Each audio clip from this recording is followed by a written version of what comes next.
دادگاهێکە فرانسی کۆمپانیا لافارج بە تۆمەتە فینانسەکردنا داعشێ لە سووریێ ب 1.3 میلیۆن دۆلاران جەزا کرد و 6 ساڵ جەزای گرتیگە هێژی دارێ بەبەرێ وەیە بەرێ.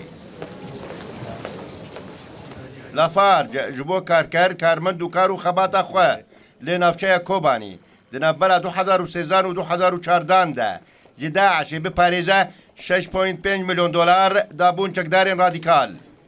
Parêzara Bruno Lavond jî ji cezaya dadgehê nerazî ye.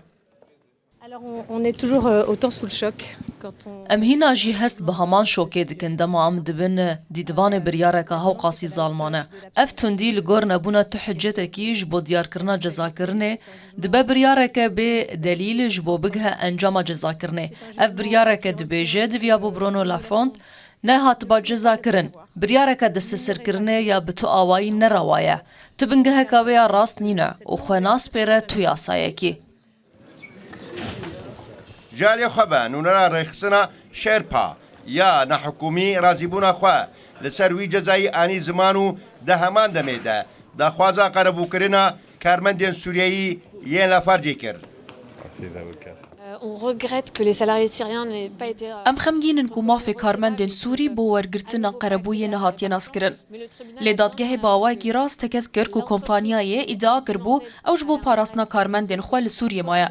Nane wiha bû, ev ne ji bo parastina karkerên Sûrî bû, belkî ji bo parastina veberhênana wê ya bi bihayê 680 milyon euroyî bû û em hêvî dikin di çarçoveya lêpirsîna berdewam de ew bikarbin qerebûyê werbigirin. لافارجێ ساڵا 2010 de li navçeya Çelebiyê ya Kobaniyê kargeha xwe yago 680 milyon dolar veberhênan lê kiribûn temam kir.